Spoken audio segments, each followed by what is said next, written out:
Welcome back. Today, imagine Harlem in 1935, a neighborhood alive with jazz, nightlife, and secret underground dealings.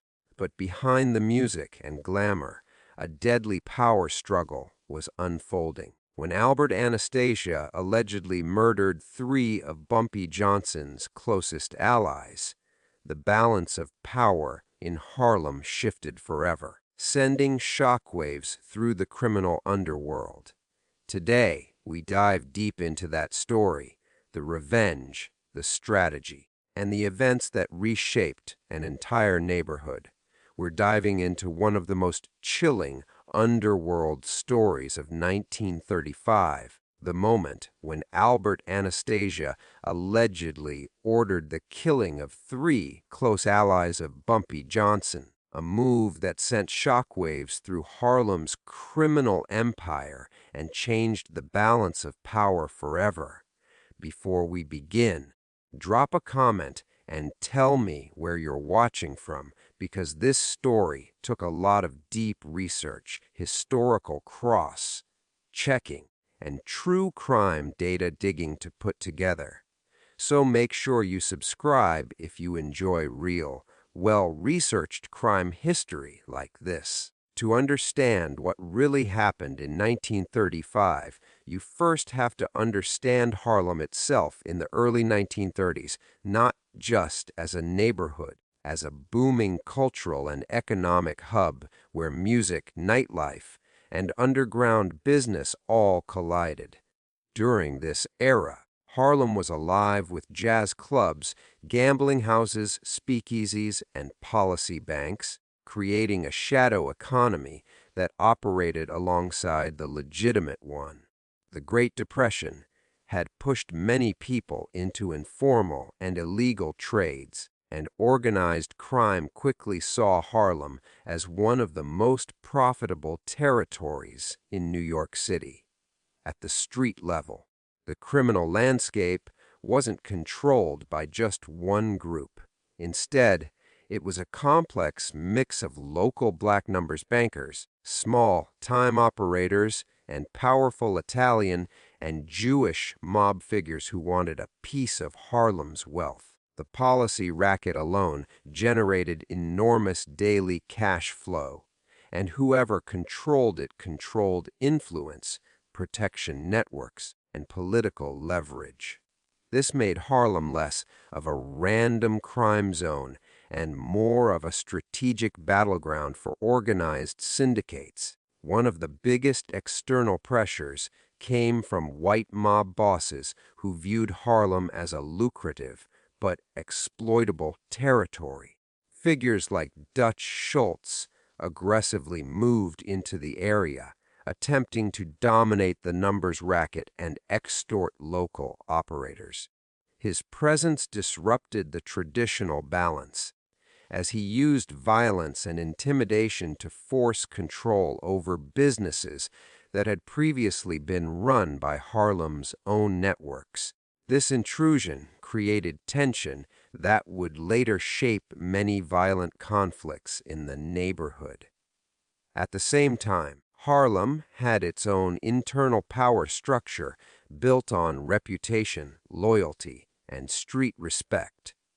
Unlike other parts of New York's underworld, local figures needed community trust as much as fear to maintain control.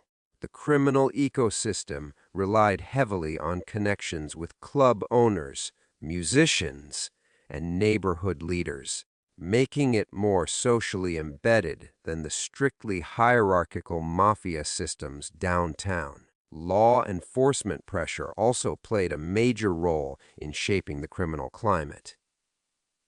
Police raids, corruption, and selective enforcement meant that crime groups often operated through coded systems and intermediaries. Many rackets were disguised as legitimate businesses, and bribes were a routine part of survival.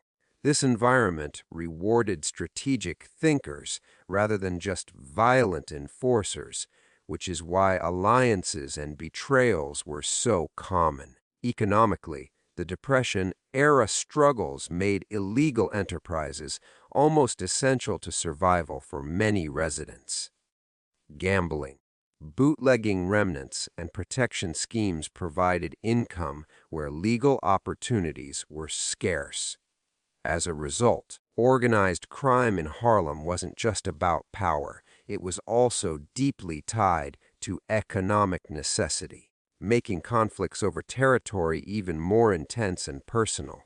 By the mid-1930s, Harlem had evolved into a high-stakes underworld arena where outside syndicates, local bosses, and emerging enforcers all competed for dominance. This fragile balance of power meant that any violent move, especially one involving high-profile allies or respected figures, could trigger ripple effects across the entire criminal network. In such a tense and competitive landscape, even a single act of revenge had the potential to reshape the hierarchy of Harlem overnight. By the early 1930s, the rise of Bumpy Johnson was not sudden, the result of years of calculated movement within Harlem's underground economy. Born Ellsworth Raymond Johnson, he developed a reputation as someone who combined intelligence with intimidation, a rare balance in a world where brute force was often the default. Unlike many street-level enforcers, he observed how larger syndicates operated and understood that long-term power in Harlem required organization, loyalty, and strategic alliances rather than reckless violence. Harlem during this period was dominated by the numbers racket, an illegal lottery system that generated massive daily profits. Johnson quickly recognized that control over policy banking meant financial power and influence across the neighborhood. Instead of trying to seize control outright, he initially operated within existing systems, building trust among local bankers, runners, and collectors.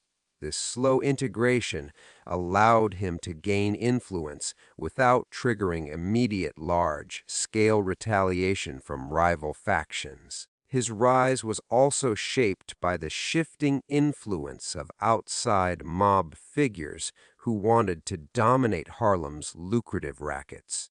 When external crime bosses began pushing into the area, local operators needed someone who could negotiate, enforce, and protect their interests. Johnson gradually filled that role, becoming a bridge between Harlem's local networks and the larger organized crime structure in New York. His ability to communicate across different criminal circles made him more valuable than a typical gang leader. Another key factor in his ascent was his reputation for discipline and calculated decision-making. Stories circulated that he preferred planning over impulsive action, which earned him respect among associates and fear among rivals. In an environment where betrayal was common, reliability became a form of power. Those who worked under him believed he could maintain stability in a volatile underworld, which strengthened his internal support base. Johnson's influence also extended beyond crime into the social fabric of Harlem. He maintained connections with club owners, entertainers, and community figures, reinforcing his image as more than just an enforcer.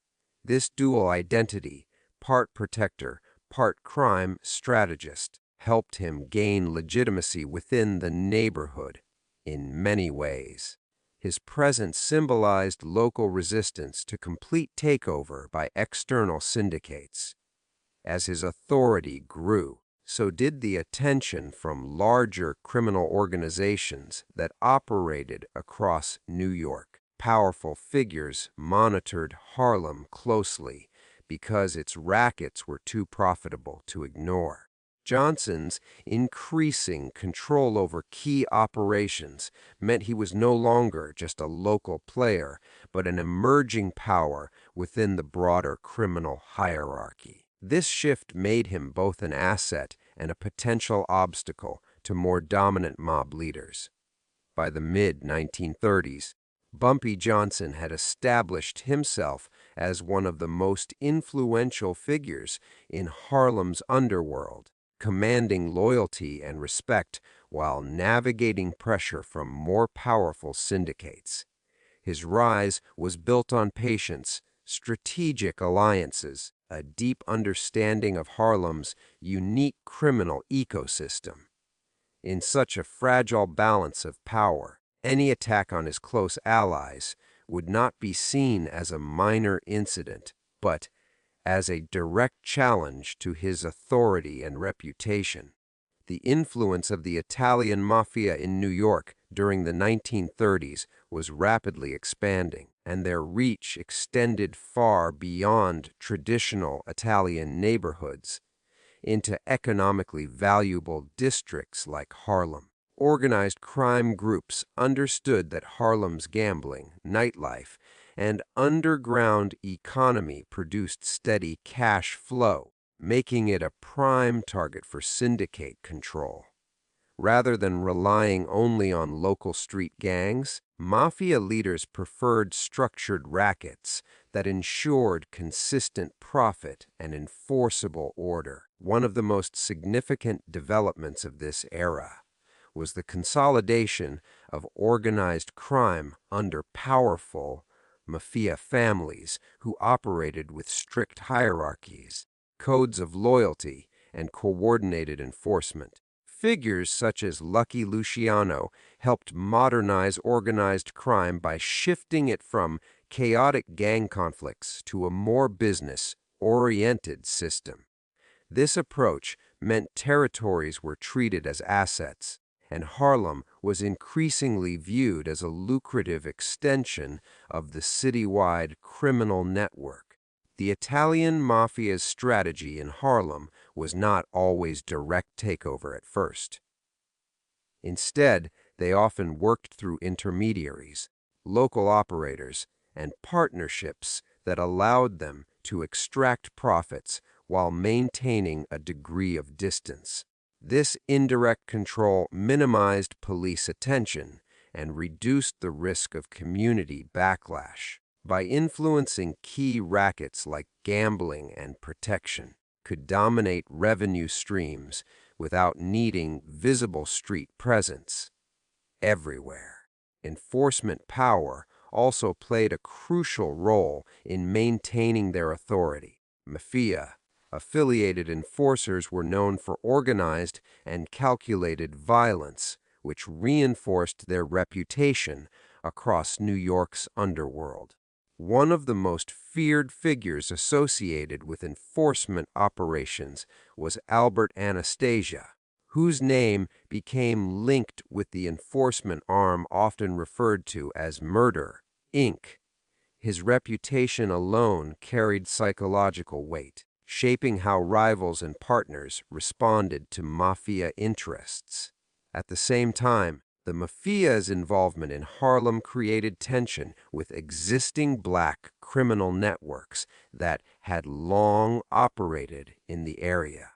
These local groups were deeply rooted in the community and controlled important rackets, particularly the numbers game.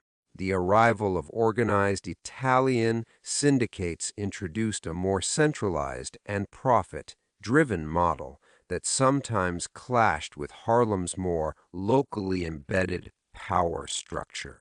Economic control was the ultimate objective behind mafia expansion. By influencing policy banks, nightclubs, and protection rackets, the syndicates could secure a steady flow of income during the financially unstable Depression years. Harlem's entertainment scene, filled with jazz clubs and late-night venues, provided ideal cover for illegal operations and money circulation, further increasing its value to organized crime families. By the mid-1930s, the Italian mafia had established a significant, though often indirect, presence in Harlem's underworld. Their combination of strategic alliances, financial control, and calculated enforcement reshaped how crime operated in the neighborhood. This growing influence meant that conflicts in Harlem were no longer purely local disputes, but part of a larger power struggle within New York's organized crime hierarchy. The role of Albert Anastasia in Murder, Inc. became one of the most feared elements of organized crime enforcement in the 1930s. Unlike traditional mob figures who focused mainly on rackets and business operations, Anastasia's reputation was built on discipline, violence, and execution of high-level orders. He was widely regarded as a key enforcer connected to the syndicate's centralized system of contract killings, which allowed organized crime leaders to eliminate threats while maintaining operational distance. Murder, Inc. itself functioned less like a random gang and more like a structured enforcement arm tied to the larger organized crime syndicate. It was reportedly associated with powerful figures such as Lucky Luciano and other crime bosses who required a reliable mechanism to handle betrayals, territorial disputes, and disloyal associates. This system reduced internal chaos and replaced unpredictable gang wars with calculated, targeted violence.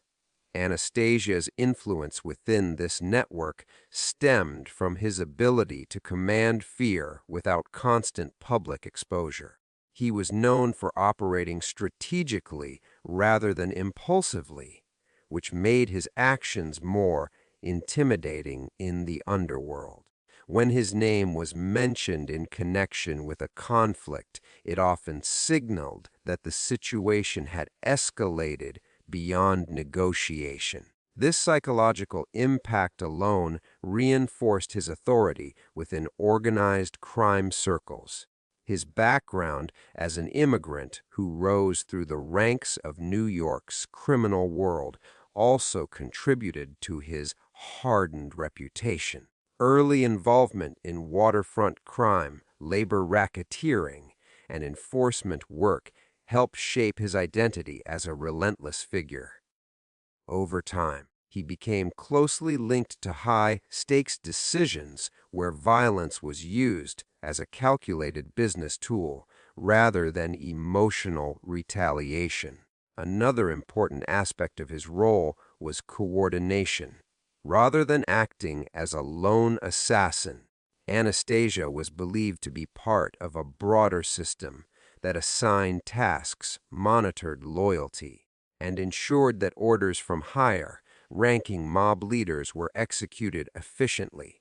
This level of organization made Murder, Inc. particularly dangerous as it operated with structure, secrecy, and internal discipline rarely seen in smaller street gangs. Within the broader power structure of New York's underworld, Anastasia's position elevated him beyond a simple enforcer. He represented the syndicate's willingness to use decisive force to protect profits and territory. His involvement in disputes often indicated that financial interests or strategic territories were at risk, especially in valuable areas tied to gambling and rackets. By the mid-1930s, Anastasia's association with Murder, Inc. had cemented his image as one of the most feared enforcement figures in organized crime. His role symbolized the shift from chaotic street violence to organized, contract-based retaliation.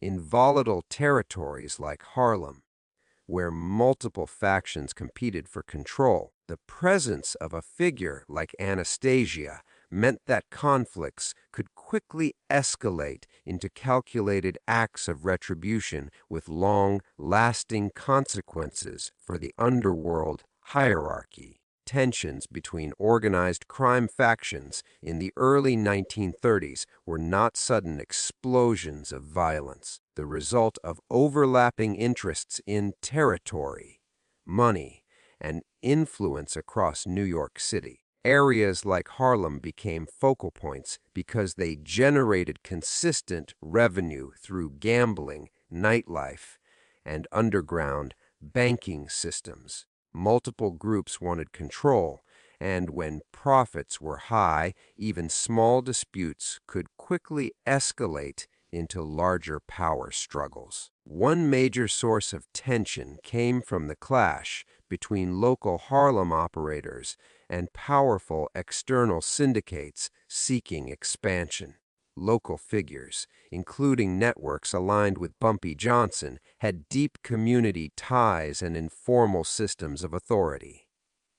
In contrast, larger mafia-backed groups approached crime as a structured enterprise, prioritizing centralized control and predictable profit streams over neighborhood loyalty. Another layer of conflict developed as Italian-American crime families began asserting influence across different boroughs, attempting to standardize rackets under a broader syndicate system.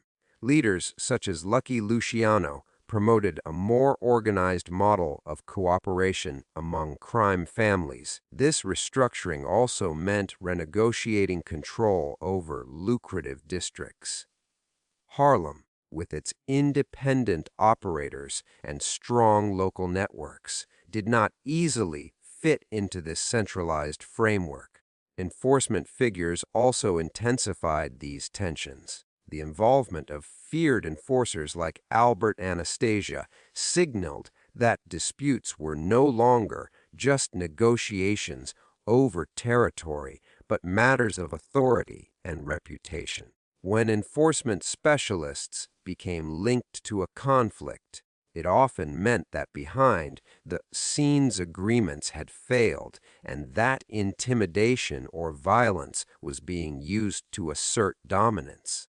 Economic pressure during the Great Depression further magnified rivalries, with legitimate opportunities shrinking.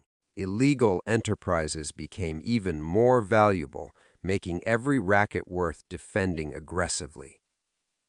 Gambling operations, protection schemes, and nightclub influence all translated directly into survival for criminal groups, turning financial disputes into personal and territorial confrontations.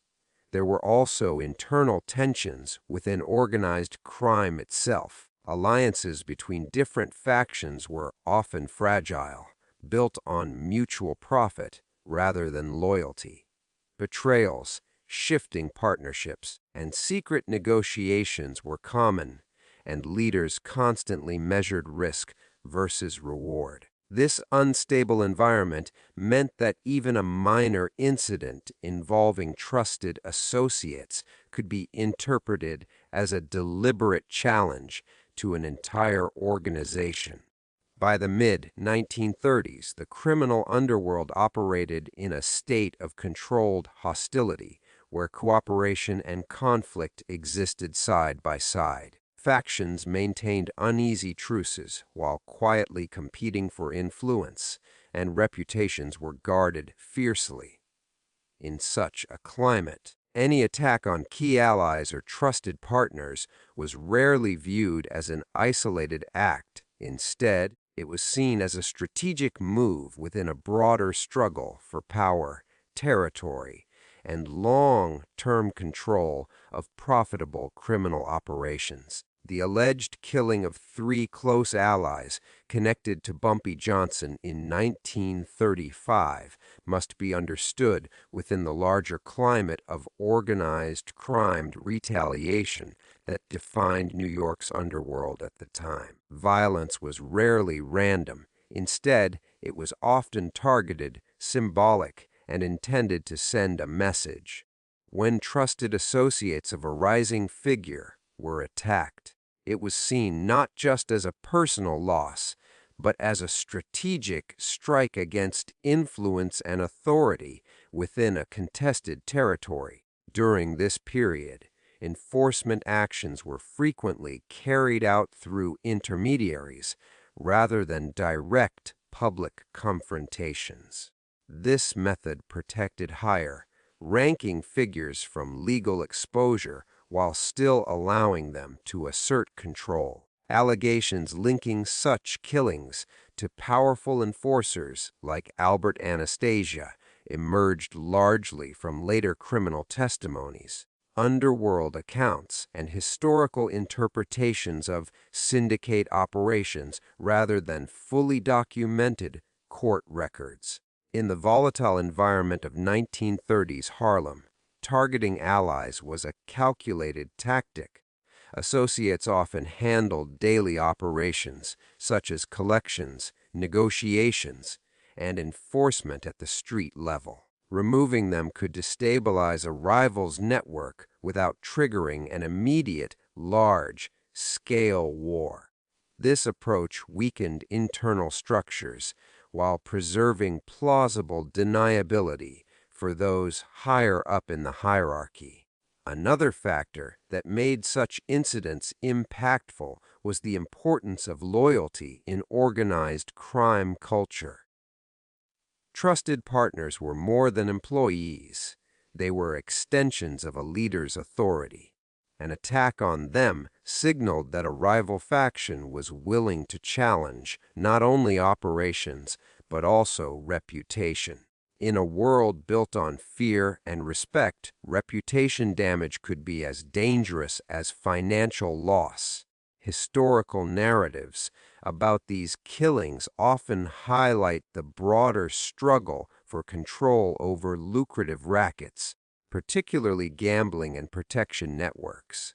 Control over these operations meant steady income and long-term territorial dominance. If key allies were eliminated, it disrupted communication lines, weakened enforcement capability, and created uncertainty within the organization's ranks.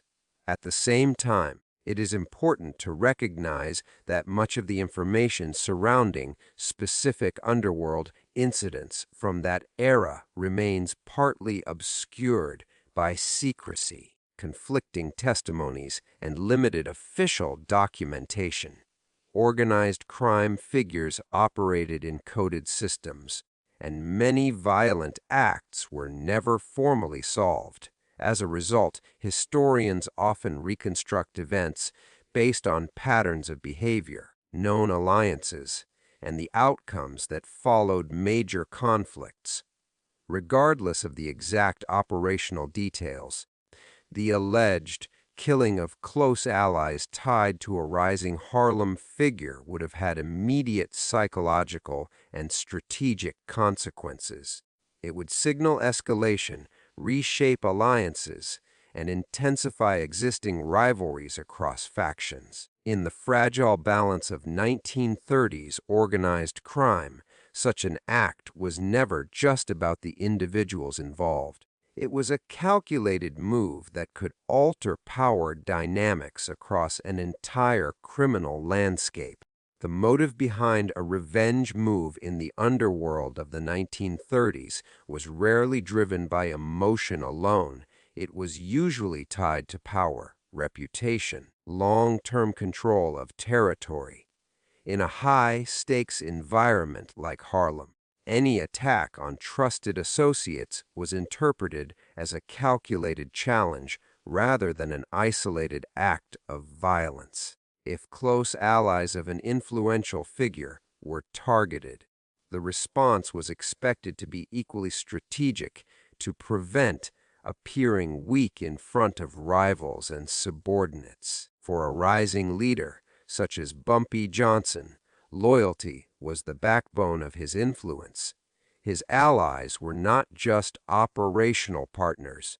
They were part of the structure that sustained his control over rackets, negotiations, and enforcement. Losing them would not only disrupt daily operations, but also threaten the perception of stability around his leadership. In organized crime culture, perception often mattered as much as actual strength. On the other side, figures associated with larger syndicate enforcement, including individuals like Albert Anastasia, were often linked to retaliation strategies designed to send clear messages. Such actions were meant to reinforce dominance, discourage resistance, and secure economic interests tied to gambling, protection rackets, and territorial influence. Revenge, in this context, functioned as a calculated tool of control rather than a spontaneous reaction. Economic motives also played a major role in shaping revenge decisions.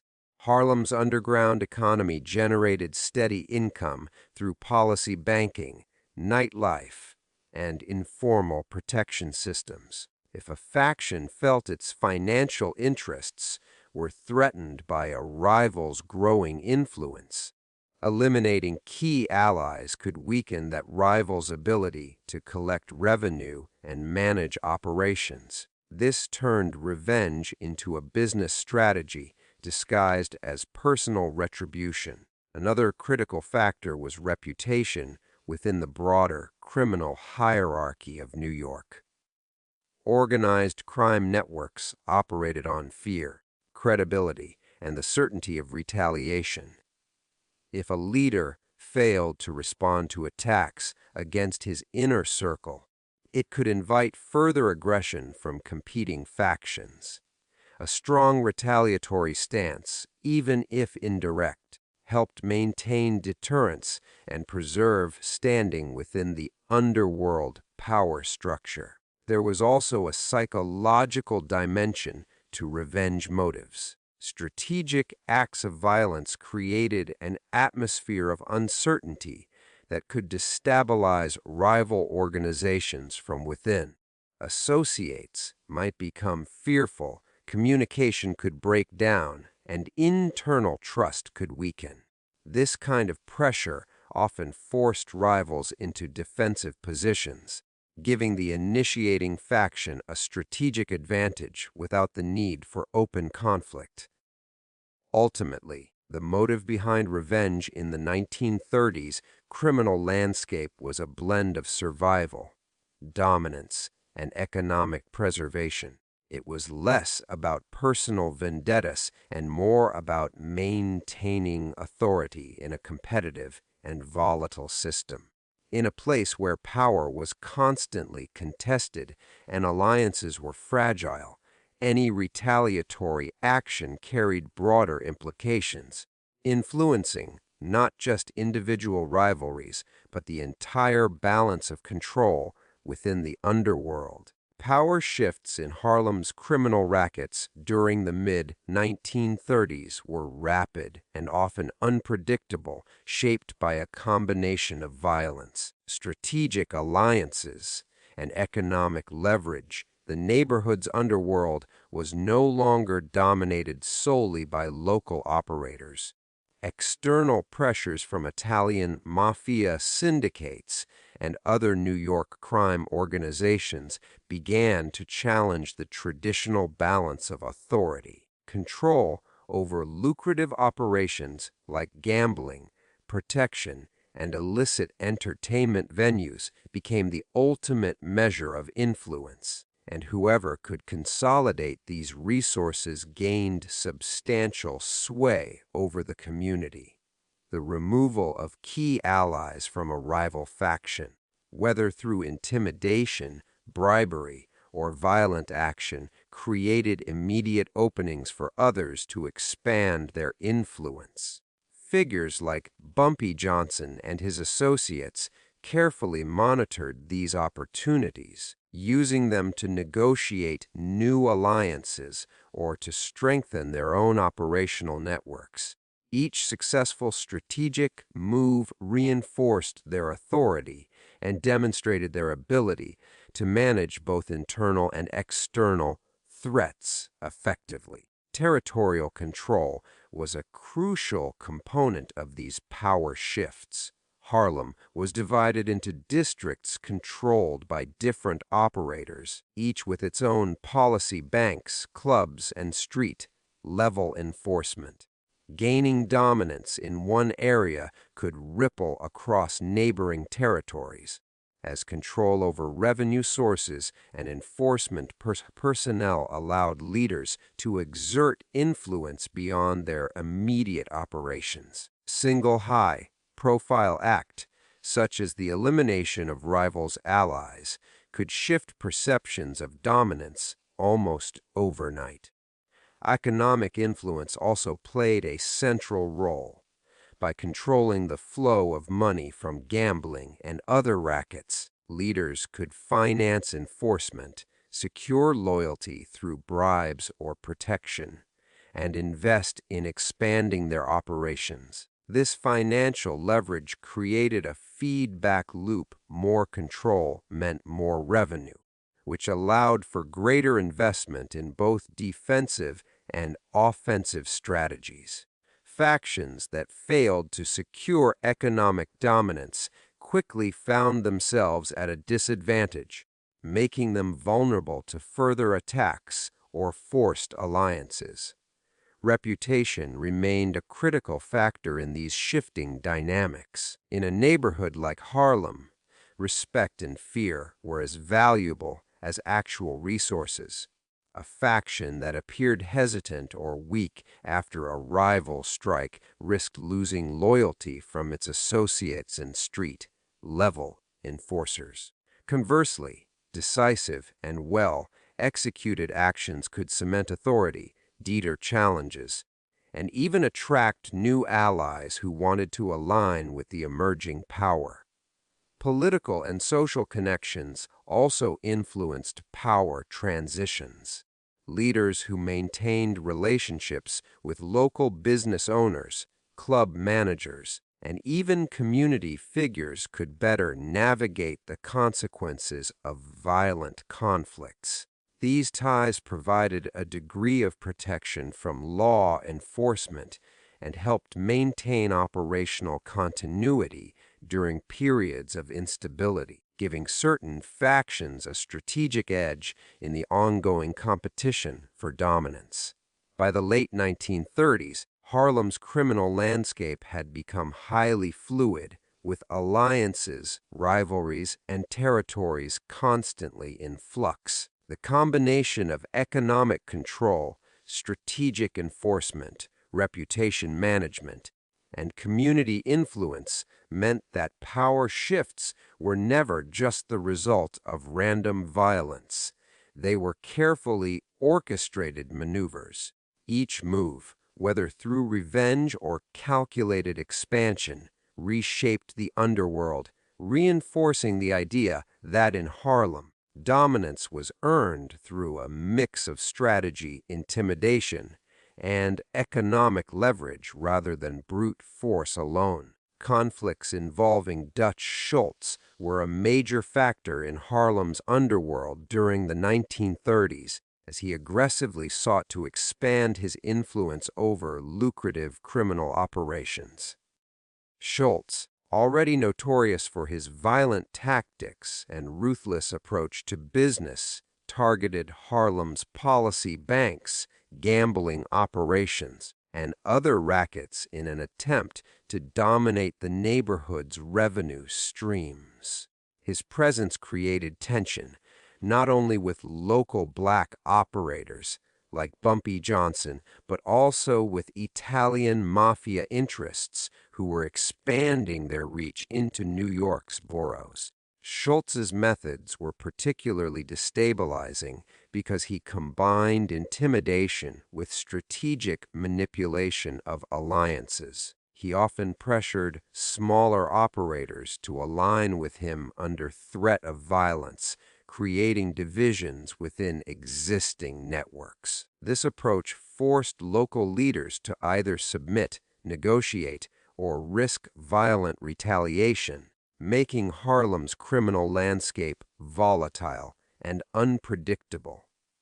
The uncertainty weakened traditional power structures, giving aggressive outsiders an opening to assert dominance. Territorial control was at the heart of Schultz's conflict strategy. Harlem's neighborhoods were not uniform. They consisted of distinct districts with established operators controlling gambling, nightclubs, and street enforcement. Schultz's attempts to seize or influence these areas often provoked violent confrontations because the local networks were tightly organized and resistant to external intrusion. These territorial disputes frequently escalated into assassination attempts, kidnappings, or other forms of intimidation meant to destabilize rivals. The economic stakes of Schultz's conflicts were immense. Harlem's underground economy generated daily cash flows from gambling, protection, and entertainment venues, providing both immediate revenue and long-term influence. By attempting to dominate these rackets, Schultz aimed to secure consistent income while also expanding his reputation as a formidable figure across New York's organized crime network.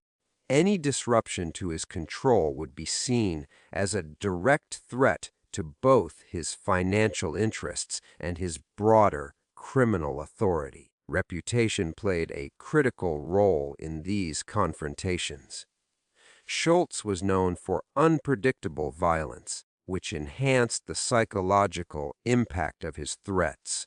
Leaders like Bumpy Johnson had to navigate carefully, balancing retaliation with strategy to protect their networks while avoiding full-scale war. The perception of strength or weakness in these conflicts could influence loyalty among associates, with even minor setbacks potentially undermining an operator's standing in Harlem. Alliances were constantly shifting as a result of these conflicts. Local operators sometimes aligned temporarily with Schultz to protect their immediate interests, only to revert to independent strategies later.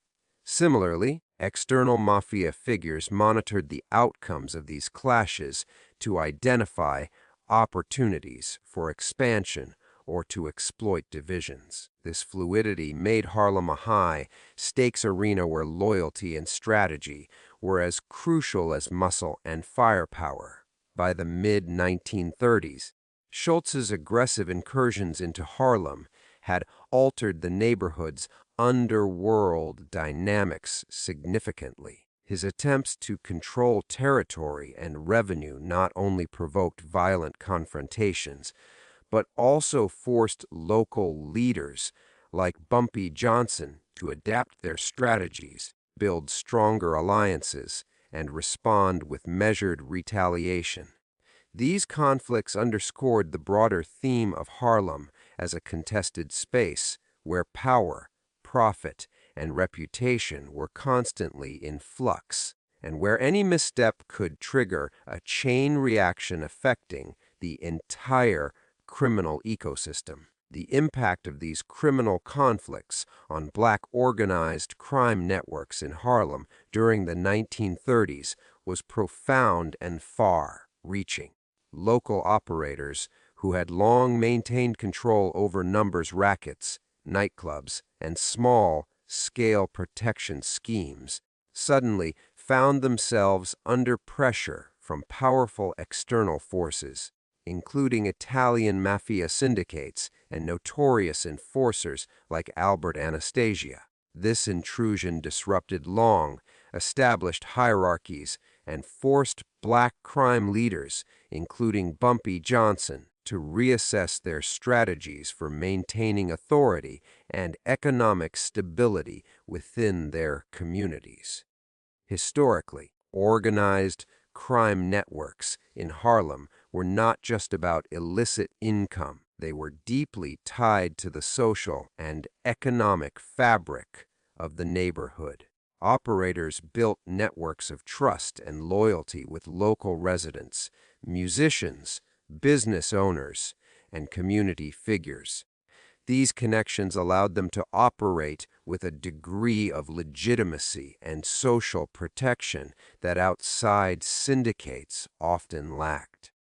When external forces began asserting influence, it threatened not only profits, but also the social standing and authority of these local leaders. The attacks on key allies and the imposition of external authority disrupted communication, trust, coordination within black crime organizations.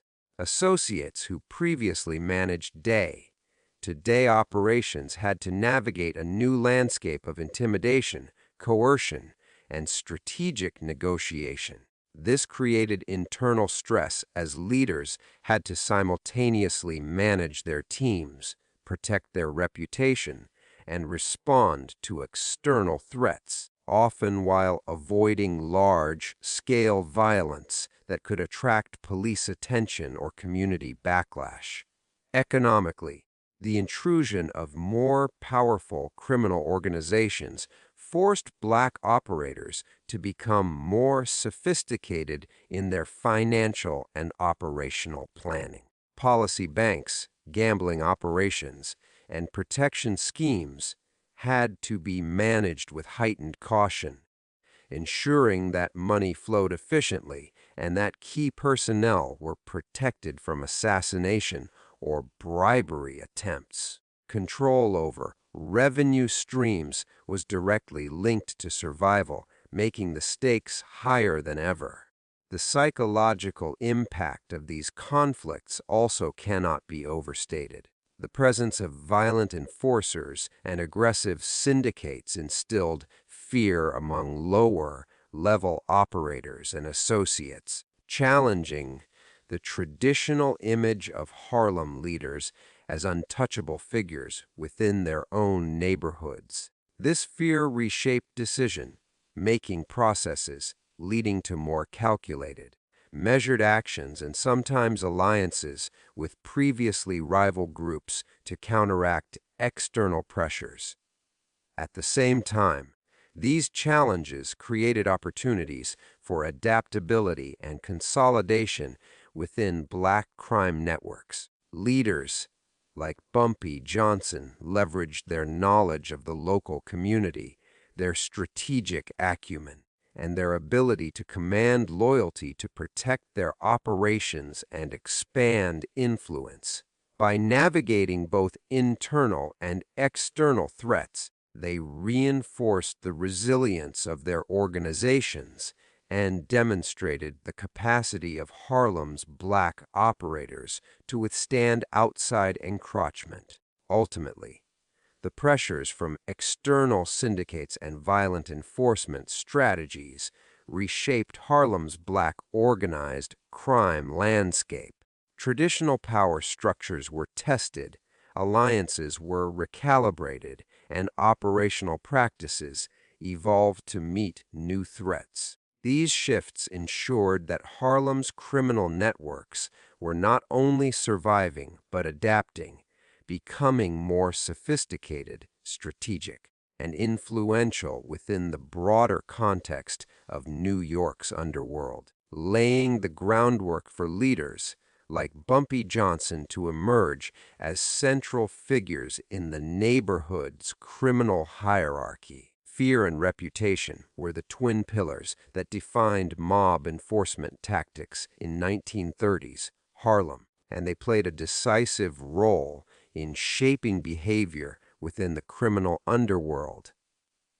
In neighborhoods like Harlem, leaders like Bumpy Johnson understood that maintaining power was not just about controlling territory or generating revenue. It was equally about ensuring that both allies and rivals recognized the consequences of defiance. A single act of intimidation or calculated violence could establish dominance more effectively than months of negotiation or strategic planning. Organized crime operated on the principle that fear had to be credible. This meant that high-profile enforcers such as Albert Anastasia were instrumental in sending clear, unmistakable signals. Their reputation for ruthlessness created a psychological impact that extended beyond the immediate victims. Even the suggestion of potential retaliation could deter rivals from encroaching on territory, challenging authority, or betraying alliances, giving leaders a form of influence that was as powerful as any economic leverage. Reputation was closely tied to respect and loyalty within the underworld. Leaders who failed to respond decisively to attacks, betrayals, or attempts to undermine their operations risked being perceived as weak. This perception could erode internal cohesion, encourage defections, and invite further aggression from rivals. Conversely, a well-timed act of enforcement that balanced punishment with strategy could reinforce loyalty, stabilize operations, and even attract new allies who wanted to align themselves with a strong and decisive leader. The methods of instilling fear were varied. While assassinations and physical violence were the most obvious tools, subtler forms included threats, demonstrations of force, and strategic manipulation of reputation through controlled rumors. The goal was always to create an environment where rivals and associates alike understood the consequences of crossing certain boundaries, making fear a calculated instrument rather than a purely emotional reaction. Fear also operated as a preventative mechanism. By cultivating a reputation for decisive retaliation, leaders could often prevent conflicts before they began. External factions or ambitious subordinates would think twice about encroaching on a powerful leader's operations if they knew that previous transgressions had been met with swift and unambiguous consequences. In this way, fear acted as both a sword and a shield, protecting revenue streams and organizational stability simultaneously. Enforcement tactics were often coordinated with broader strategic goals. Actions designed to punish or intimidate were rarely random. They were carefully selected to maximize long-term influence while minimizing unnecessary exposure or risk. High-level decisions about who to target, when, and how were influenced by both immediate operational concerns and the overall objective of maintaining a dominant position within Harlem's criminal ecosystem. Ultimately, fear and reputation were inseparable components of survival and dominance in Harlem's underworld. Leaders like Bumpy Johnson and enforcers like Anastasia understood that a carefully managed reputation, one reinforced through calculated acts of enforcement, could control not only territory and income, but also the behavior of rivals and allies alike.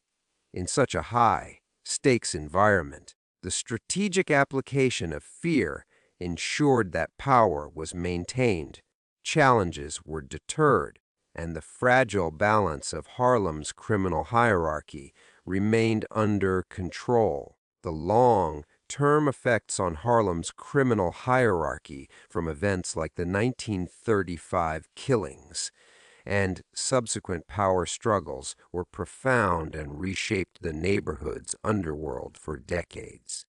When Albert Anastasia allegedly eliminated 3 of Bumpy Johnson's close allies, it sent shockwaves throughout the network of criminal operators in Harlem, demonstrating the deadly consequences of challenging outside syndicates or failing to protect one's inner circle. Such actions immediately altered the perception of who held power and who could enforce authority, forcing local leaders to adapt to a new reality of heightened risk and competition. One significant effect was the consolidation of power among the most strategically savvy and resilient operators. Leaders like Bumpy Johnson, who survived the upheaval and navigated both local and external pressures, were able to strengthen their influence by showing that they could withstand attacks and retaliate effectively when necessary. This survival and strategic acumen elevated them above less organized or weaker factions, creating a clearer hierarchy within Harlem's criminal landscape. Territorial control also became more centralized as a result of these conflicts. Areas that were once fragmented under multiple smaller operators gradually came under the authority of dominant figures who could enforce rules, manage revenue streams, and coordinate loyal enforcement personnel. This consolidation reduced chaotic street-level conflicts, but simultaneously increased the stakes of any future violence, as challenges to these new power centers were far more consequential.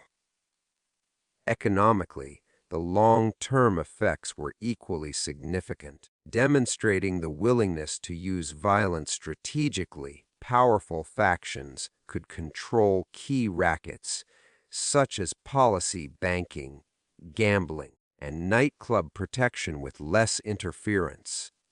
This control allowed them to generate consistent revenue, invest in operations, and expand their influence further. As a result, Harlem became an even more desirable but tightly controlled territory for organized crime operations. Reputation and fear remained central to maintaining this hierarchy. The publicized acts of retaliation and the reputation of enforcers like Anastasia created a climate in which challengers thought carefully before attempting to seize control or disrupt operations. Leaders who could project both financial and violent capability secured loyalty and respect more easily, reinforcing the established hierarchy over time. These shifts also had cultural and social implications. Harlem's criminal leaders became influential not only within the underground economy, but also in broader community networks.